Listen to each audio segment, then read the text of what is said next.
Emma Moss, evokeAG Future Leader. Thanks for joining us in the evokeAG studio. Thank you for having me.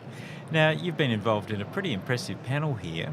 What would you hope that people might take away from some of the things you said, Emma? Well, hopefully not to underestimate the youth, and I think we've got a lot of good things to say, as well as we definitely have a lot to listen to. I think sometimes us millennials cop a little bit of flack from the older generations, but and then also the power of social media. I really wanted to get that across because I think there's a bit of a gap there and people not using it, and especially agriculture, we're very guilty of relying on other ways to communicate with people. Now, the evokeAG Future Leaders program that you're part of, tell us a little bit about that and what you're getting out of it. Well, the chance to speak at evokeAG, which is pretty incredible. So there's 10 of us, and we're all from different states, different parts of Australia, different backgrounds.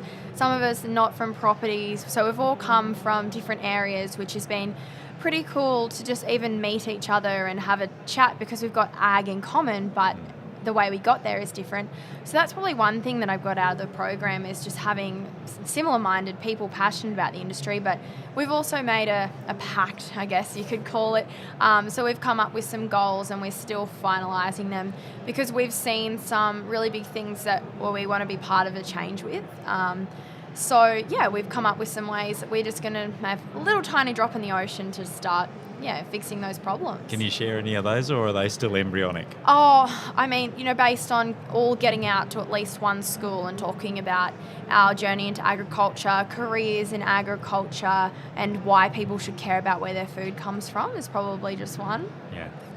Ag 4.0 has been talked about quite a bit at this particular event.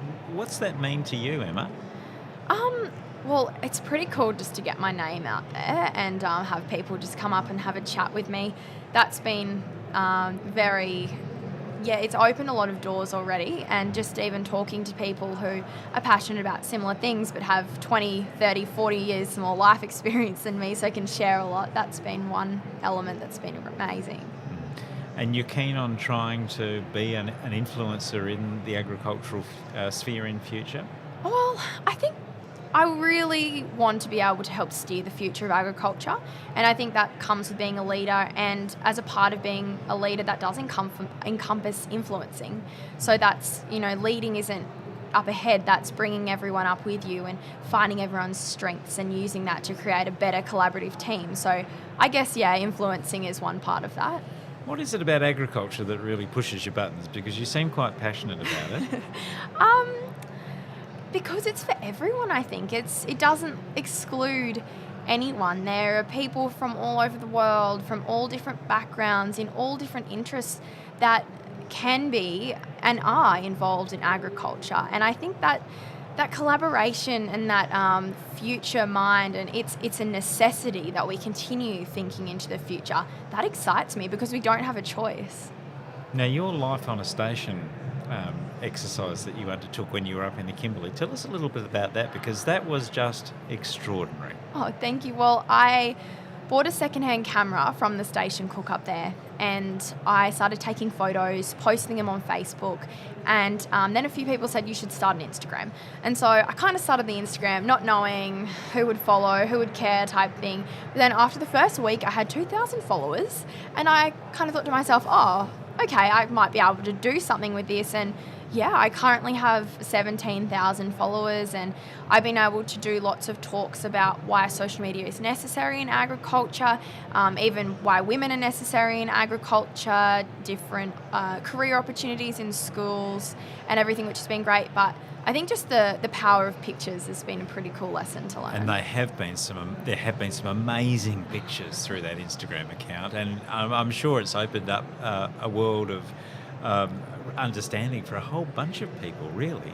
Oh, I think so. Well, I'm really lucky because my main following are actually consumers from the city. Are they? And that's something that is surprising. I don't 100% know how I got there, to be perfectly honest with you.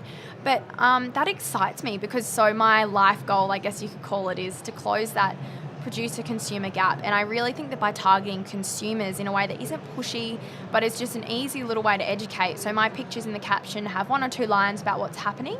And so they can then message me or Google it ask them questions, or they can just keep scrolling. So yeah, it's been an excellent opportunity to be able to educate a little bit about the industry up there.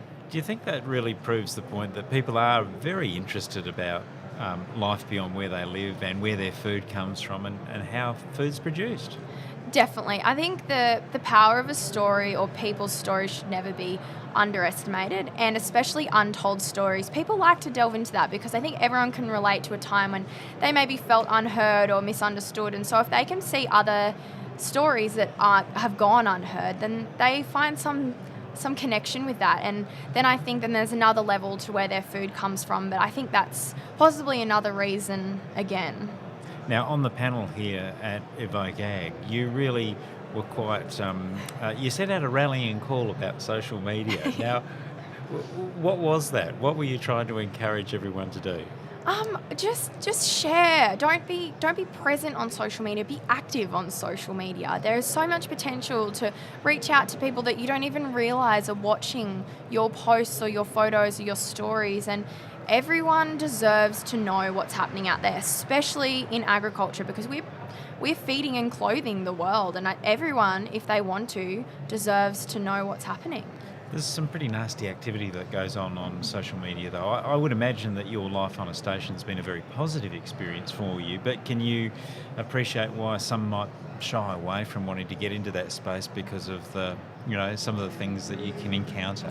Oh, certainly. I've actually had some horrible messages myself, and I think in any time in life, when you open yourself up to something like that, you open yourself up to positivity as well as negativity.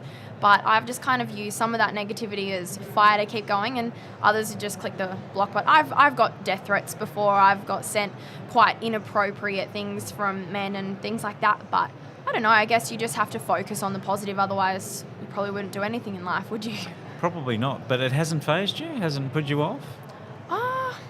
No. It's probably just fueled my willpower to keep going. Do you think that really what you're doing is one way to help encourage more people to get involved in agriculture? I mean, not so long ago, attracting young people into the agricultural sector was very difficult. It didn't have a great reputation. I think that's now considerably changed. But do you think what you've been doing potentially opens that door a little bit more and makes it even more appealing? Yeah, I think so. I mean, still in the cities, if you're disconnected with agriculture, you think agriculture means farming. You think it means being some hick with a big wide brim hat, a collared shirt, getting your hands dirty every day, but that's so wrong. So hopefully, just with the power of a few images, that's just an easy way to look at it. It shows people other elements of agriculture. Now, you were an example too of a bit of a trend that's going on at the moment when you went up to the Kimberley. Females tend to be really outnumbering the young blokes these days with working in agriculture and outback properties and the like. Why do you think that is? Oh, I don't know. I think the mines is taking quite a few of the men. The higher pay rate is certainly appealing, but I just think the feeling of being empowered is a pretty cool one, and to be able to prove yourself to not only others but yourself, especially straight out of school. You just learn so many more life skills the second you jump on that station and work really hard and really long days. And I couldn't tell you why there's more women than men, but a couple of years ago the statistic of applications was 80% women. And that's crazy. That's a lot. And I don't know, I think maybe it's been romanticised a little bit, but they stay up there as well, so I don't know.